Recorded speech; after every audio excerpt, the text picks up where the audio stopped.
ಎಲ್ರಿಗೂ ನಮಸ್ಕಾರ. ಪ್ರೀತಿ Murari love story ಮತ್ತೊಂದು ಎಪಿಸೋಡ್ಗೆ ತಮ್ಮೆಲ್ರಿಗೂ ಸ್ವಾಗತ. ಪ್ರೀತಿ ಮುರಾರಿ ನಿಶ್ಚಿತಾರ್ಥದ ತಯಾರಿಯಲ್ಲಿ ಎಲ್ರೂ ಬ್ಯುಸಿಯಾಗಿದ್ರು. ಈ 3 ದಿನ ಹೇಗೋಯ್ತು ಅಂತಾನೆ ಗೊತ್ತಾಗ್ಲಿಲ್ಲ. ಈ ಮಧ್ಯ ಮಂಜಮ್ಮ ಪ್ರೀತಿಗೆ ಸಿಟಿಯಲ್ಲಿ ಇರೋ ಪಾರ್ಲರ್ಗೆ ಹೋಗಿ ಫೇಶಿಯಲ್, ವ್ಯಾಕ್ಸಿಂಗ್, ಥ್ರೆಡಿಂಗ್ ಎಲ್ಲಾನು ಮಾಡ್ಸು, ಇನ್ನ ಸುಂದರವಾಗಿ ಕಾಣ್ತೀಯಾ ಅಂತ ಕಾರ್ನಲ್ಲಿ ಶಿವಮೊಗ್ಗದಿಂದ ಬರುವಾಗ ಹೇಳಿದ್ರು. ಶಿವಮೊಗ್ಗದಿಂದ ಬಂದ ಮಾರನೇ ದಿನನೇ ಮಂಜಮ್ಮ ಸೀತಮ್ಮನಿಗೆ ಫೋನ್ ಮಾಡಿ, ಮುರಾರಿ ಬರ್ತಾನೆ, ಪ್ರೀತಿನ ಕಳುಹಿಸಿಕೊಡು, ಪೇಟೆಯಲ್ಲಿ ಇರುವ ಬ್ಯೂಟಿ ಪಾರ್ಲರ್ ಒಂದಕ್ಕೆ ಕರ್ಕೊಂಡು ಹೋಗಿ ಬರ್ತಾನೆ ಅಂತ ಹೇಳಿದ್ರು. ಅದಕ್ಕೆ ಸೀತಮ್ಮ ಅವರಿಗೆ ಒಪ್ಪಿಗೆ ಕೊಡೋ ಮುಂಚೆ ಅಲ್ಲೇ ಪಕ್ಕದಲ್ಲಿ ಇದ್ದ ಗಂಡನನ್ನು ನೋಡಿದ್ರು. ಅದಕ್ಕೆ ಬೋರೇಗೌಡರು, ಅದಕ್ಕೇನು, ಕರ್ಕೊಂಡು ಹೋಗಿ ಬರ್ಲಿ ಬಿಡು, ಹೇಗೋ ಮದ್ವೆ ಆಗ್ತಿದ್ದಾರೆ, ಒಬ್ರಿಗೊಬ್ರು ಅರ್ಥ ಮಾಡ್ಕೋತಾರೆ, ಕಳುಹಿಸಿ ಕೊಡು ಅಂತ ಹೇಳಿದ್ರು.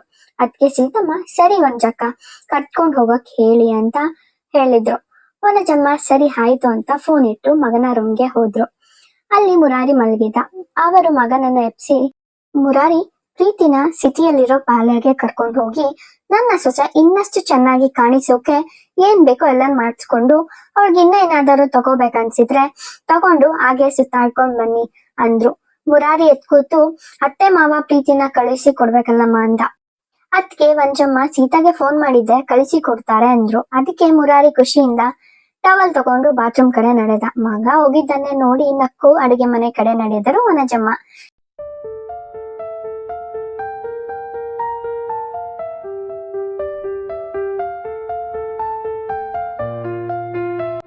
ಈ ಕಡೆ ಪ್ರೀತಿಗೆ ವಿಚಾರ ಗೊತ್ತಿರ್ಲಿಲ್ಲ. ಸೀತಮ್ಮ ಫೋನ್ ನಲ್ಲಿ ಮಾತನಾಡುವಾಗ ಇವಳು ಇನ್ನ ಮಲಗಿದ್ಲು, ಹಾಗಾಗಿ ವಿಚಾರ ತಿಳಿದಿರ್ಲಿಲ್ಲ. ಸೀತಮ್ಮ ಮಗಳಿಗೆ ವಿಚಾರ ತಿಳಿಸಲು ರೂಮ್ಗೆ ಬಂದಾಗ ಅಲ್ಲಿ ಮಗಳು ಇಲ್ಲದನ್ನು ನೋಡಿದರು. ಅವಳು ದಿನನಿತ್ಯ ಹೇಗೋ ಹಾಗೆ ಸ್ನಾನಕ್ಕೆ ಹೋಗಿದ್ದಳು. ಸ್ನಾನಕ್ಕೆ ಹೋಗಿರ್ಬೇಕು ಅಂತ ಸ್ನಾನದ ಮನೆ ಹತ್ತಿರ ಹುಡುಕಿ ಬಂದರು. ಮುಚ್ಚಿದ ಬಾಗಿಲನ್ನು ಬಡಿದು ಮಗಳಿಗೆ ಹೇಳಿದರು, ಪ್ರೀತಿ, ಬೇಗ ಸ್ನಾನ ಮುಗಿಸಿ ಬಾ, ಮುರಾರಿ ಬರ್ತಾನೆ, ನಿನ್ನ ಸಿಟಿಯಲ್ಲಿ ಇರೋ ಪಾರ್ಲರ್ಗೆ ಕರ್ಕೊಂಡು ಹೋಗ್ತಾನಂತೆ, ಬೇಗ ರೆಡಿ ಆಗು ಅಂತ ಹೇಳಿ ಒಲೆ ಮೇಲೆ ಹಾಲಿಟ್ಟಿದ್ದನ್ನು ನೆನಪುವಾಗಿ ಅಡಿಗೆ ಮನೆಗೆ ಓಡಿದರು. ಪ್ರೀತಿಗೆ ಅವರಮ್ಮನ ಮಾತು ಕೇಳಿ ಖುಷಿ ಆಯ್ತು. ನಾನು ಒಬ್ಳೆ ಹೋಗ್ಬೇಕಾ ಅಂತ ಕೂಡ ದಿಗಿಲು ಕೂಡ ಆಯ್ತು. ಅವಳು ಬೇಗ ಸ್ನಾನ ಮುಗಿಸಿ ಬಂದು ರೆಡಿ ಆಗಲು ಯಾವ ಬಟ್ಟೆ ಹಾಕೊಳ್ಳೋದು ಅಂತ ಯೋಚಿಸಿ, ಭಾವನಿಗೆ ನಾನು ಲಂಗ ದಾವಣಿ ಹಾಕಿದ್ರೆ ಖುಷಿ ಆಗತ್ತೆ, ಅದನ್ನ ಹಾಕೋತೀನಿ ಅಂತ ಮೈಸೂರು ಸಿಲ್ಕ್ ನಲ್ಲಿ ಹೊಳೆಸಿರುವ ಪಿಂಕ್ ಬಣ್ಣದ ಲಂಗ ಉಟ್ಟು ಅದಕ್ಕೆ ಒಪ್ಪುವ ಹಾಗೆ ನೆರಳೆ ಬಣ್ಣದ ದಾವಣಿ ಉಟ್ಟು ಲಘುವಾಗಿ ಮೇಕಪ್ ಮಾಡಿ ರೆಡಿ ಆದಳು. ಅಷ್ಟರಲ್ಲಿ ಕಾರ್ ಸೌಂಡ್ ಗೇಟ್ ಅಲ್ಲಿ ಆಯ್ತು.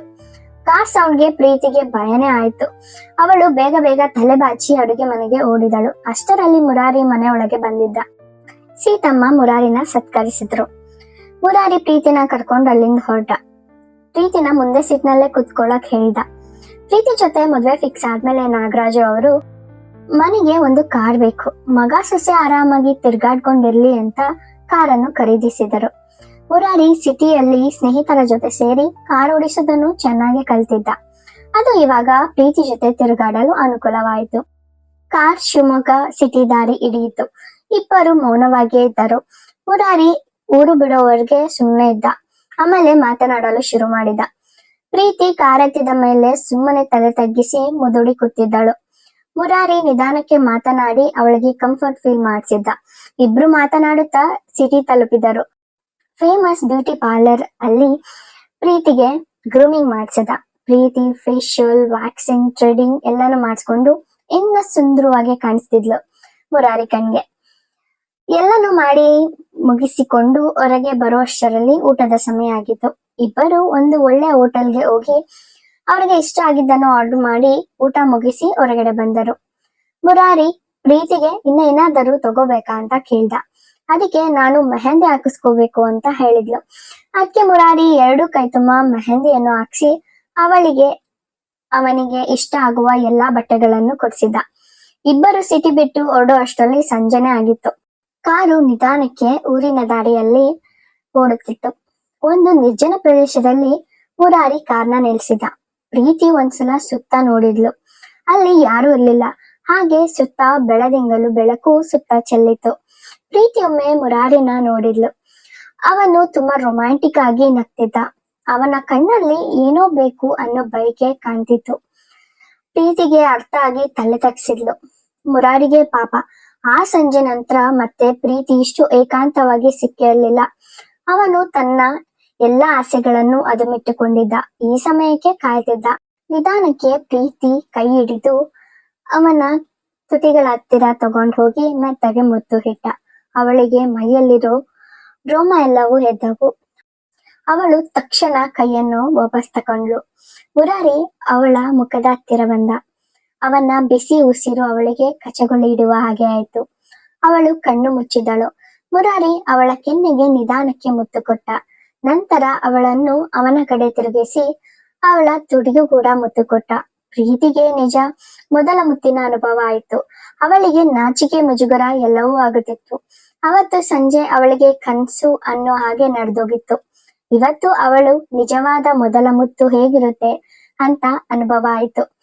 ಮುರಾರಿ ಮುತ್ತು ಕೊಟ್ಟು ಸ್ವಲ್ಪ ದೂರ ಸರಿದು ಅವಳು ಕಣ್ಣು ಬಿಟ್ಟು ಮುರಾರಿ ಮುಖ ನೋಡಿ ನಾಚಿಕೆಯಿಂದ ಮುಖ ಮುಚ್ಚಿಕೊಂಡಳು. ಮುರಾರಿ ಅವಳ ಕೈಯಿನ ನಿಧಾನಕ್ಕೆ ತಳ್ಳಿ ಅವಳ ಹತ್ರಕ್ಕೆ ಎಳ್ಕೊಂಡು ಪಿಸುದನಿಯಲ್ಲಿ, ಕೈ ತೆಗಿ, ನಾನು ನಿನ್ನ ಮುರಾರಿ, ನನ್ನ ಹತ್ರ ನಾಚಿಕೆನಾ ಅಂತ ಹೇಳ್ದ. ಅದಕ್ಕೆ ಪ್ರೀತಿ, ಹೋಗು ಬಾವ, ನಂಗೆ ನಾಚಿಕೆ ಆಗತ್ತೆ ಅಂತ ಹೇಳಿದ್ಲು. ಅದಕ್ಕೆ ಅವನೇ ಅವಳ ಕೈನ ತೆಗೆದು ಅವಳ ಇನ್ನ ಕಣ್ಣು ಮುಚ್ಕೊಂಡಿದ್ಲು. ಅದಕ್ಕೆ ಮುರಾರಿ, ಇಷ್ಟೊಂದು ನಾಚ್ಕೊಂಡ್ರೆ ಮಕ್ಳಾಗಲ್ಲ ಚಿನ್ನ ಅಂತ ಹೇಳ್ದ. ಅದಕ್ಕೆ ಅವಳು ಕಣ್ಣು ಬಿಟ್ಟು ಅವನ ನೋಡಿ ಹೋಗು ಬಾವ ಅಂತ ಉಸಿ ಮುನೆಸು ಮಾಡಿದಳು. ಅದನ್ನ ನೋಡಿ ಮುರಾರಿ ಜೋರಾಗಿ ನಕ್ಕ. ಇವಾಗ ಹೇಳು ಬಂಗಾರಿ, ನಾನು ಅಂದ್ರೆ ನಿನ್ಗೆ ಇಷ್ಟನಾ ಅಂತ ಹೇಳ್ದ. ಅದಕ್ಕೆ ಪ್ರೀತಿ ಹೌದು ಅಂತ ಹೇಳಿ ತಲೆ ಆಡಿಸಿದಳು. ಅದಕ್ಕೆ ಮುರಾರಿ, ಎಷ್ಟು ಪ್ರೀತಿ ಮಾಡ್ತೀಯ ನನ್ನ ಅಂತ ಕೇಳ್ದ. ಅದಕ್ಕೆ ಪ್ರೀತಿ ಮುರಾರಿ ಕಡೆ ತಿರುಗಿ, ಅದೆಲ್ಲ ಹೇಳೋಕ್ ಆಗಲ್ಲ, ಅದು ಮನ್ಸಿನಲ್ಲಿರುತ್ತೆ ಪ್ರೀತಿ ಅಂತ ಹೇಳಿದ್ಲು. ಅದಕ್ಕೆ ಮುರಾರಿ, ಹೌದು ಬಂಗಾರಿ ಅಂತ ಸೊಂಟಕ್ಕೆ ಕೈ ಹಾಕಿದ. ಅವಳಿಗೆ ಕಚಗುಳಿ ಇಟ್ಟ ಹಾಗೆ ಆಯ್ತು. ಅವಳು ನಗೋಕೆ ಶುರು ಮಾಡಿದ್ಲು. ಆಮೇಲೆ ಬಾವ ಸಾಕು ಅಂತ ಹೇಳಿದ್ಲು. ಅವನು ಕಚಗುಳಿ ಕೊಡೋದು ನಿಲ್ಸಿದ. ಆಮೇಲೆ ಪ್ರೀತಿ, ಬಾವ ಟೈಮ್ ಆಯ್ತು, ಹೋಗೋಣ ಮನೆಗೆ ಅಂತ ಹೇಳಿದ್ಲು. ಅದಕ್ಕೆ ಮುರಾರಿ, ಇಷ್ಟ ಬೇಗಾನ ಅಂತ ಕೇಳ್ದ. ಪ್ರೀತಿ ನೋಡಿ ಕಣ್ಣು ಹೊಡೆದ. ಅವಳು ಇಲ್ಲ ಬಾಬಾ ಹೋಗೋಣ ಅಂತ ಹಠ ಮಾಡ್ತಿದ್ಲು. ಅದಕ್ಕೆ ಮುರಾರಿ, ಸರಿ ಒಂದು ಮುತ್ತು ಕೊಡು ಹೋಗೋಣ ಅಂತ ಅಂದ. ಅದಕ್ಕೆ ಪ್ರೀತಿ, ಇಲ್ಲಪ್ಪ ನಾನ್ ಕೊಡಲ್ಲ ಅಂದ್ಲು. ಸರಿ ನಾನು ಬೇಗ ಕರ್ಕೊಂಡು ಹೋಗಲ್ಲ ಅಂತ ಅವನು ಕೂತ. ಪ್ರೀತಿ ಎಷ್ಟೇ ಕೂಗರೆದರೂ ಅವನು ಜಗ್ಲಿಲ್ಲ. ಕೊನೆಗೆ ಪ್ರೀತಿ, ಸರಿ ಕೊಡ್ತೀನಿ, ಆದ್ರೆ ಕೆನ್ನೆಗೆ ಕಣ್ಮುಚ್ಕೋಬೇಕು ಅಂತ ಹೇಳಿದ್ಲು. ಸರಿ ಅಂತ ಅವನು ಕಣ್ಮುಚ್ಕೊಂಡು ಕೆನ್ನೆ ಚಾಚಿದ. ಅವನು ಕಣ್ಣು ಮುಚ್ಚಿದ್ದನ್ನ ಕನ್ಫರ್ಮ್ ಮಾಡ್ಕೊಂಡು ಅವಳು ಕೂಡ ಕಣ್ಣು ಮುಚ್ಚಿ ಮುತ್ತು ಕೊಡಲು ಮುರಾರಿ ಮುಖದ ಬಳಿ ಬಂದಳು. ಅವಳು ಮುತ್ತು ಕೊಡಬೇಕು ಅಂತ ತುಟಿ ಮುಂದೆ ಮಾಡಿದ. ಅಷ್ಟರಲ್ಲಿ ಮುರಾರಿ ಬೇಕು ಅಂತಾನೆ ಪ್ರೀತಿ ಕಡೆ ತಿರುಗಿದ. ಪ್ರೀತಿ ಮುರಾರಿ ತುಟಿಗೆ ಮುತ್ತು ಕೊಟ್ಟಳು. ಅವಳು ಕಣ್ಣು ಬಿಟ್ಟಳು. ಅವನ ತುಟಿಗೆ ಮುತ್ತು ಕೊಟ್ಟು ಬಿಟ್ಟಿದ್ದಳು. ಮುರಾರಿ ಬೇಕು ಅಂತಾನೆ ಅವಳ ಕಡೆ ತಿರುಗಿ ತುಟಿಗೆ ಮುತ್ತು ಕೊಡಿಸಿಕೊಂಡಿದ್ದ. ಅವಳು ಅವನ ತುಟಿಗೆ ಮುತ್ತು ಕೊಟ್ಟ ಮೇಲೆ ಅವಳ ಕತ್ತನ್ನು ಬಳಸಿ ಅವಳನ್ನ ತುಂಬಾ ಫ್ಯಾಷನೇಟ್ ಆಗಿ ಕಿಸ್ ಮಾಡ್ತಿದ್ದ.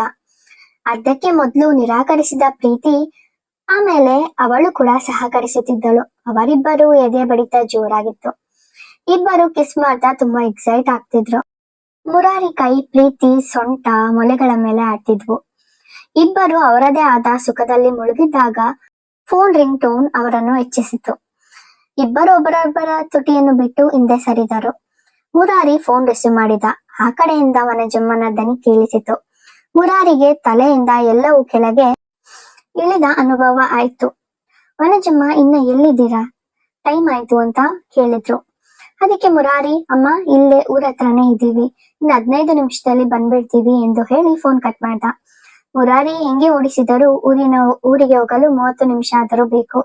ಹಾಗಾಗಿ ಮುರಾರಿ ಪ್ರೀತಿನ ಒಮ್ಮೆ ನೋಡಿ ಅವಳ ಕೈನ ಇಟ್ಕೊಂಡು, ಐ ಲವ್ ಯು ಕಣೆ ಅಂತಿ, ಯಾವಾಗ ನಮ್ಮ ಮದ್ವೆ ಆಗುತ್ತೋ, ಯಾವಾಗಲೂ ನೀನು ನನ್ನ ಜೊತೆ ಇರ್ತೀಯೋ ಅಂತ ಅನ್ನಿಸ್ಬಿಟ್ಟಿದೆ ಅಂತ ಹೇಳಿ ಅವಳ ಕೈಗೆ ಮುತ್ತು ಕೊಟ್ಟು ಪ್ರೀತಿಗೆ ಅವನ ಪ್ರೀತಿಯ ಮಾತುಗಳು ಕೇಳಿ ಜಂಬ ಬಂದ ಹಾಗೆ ಆಯ್ತು.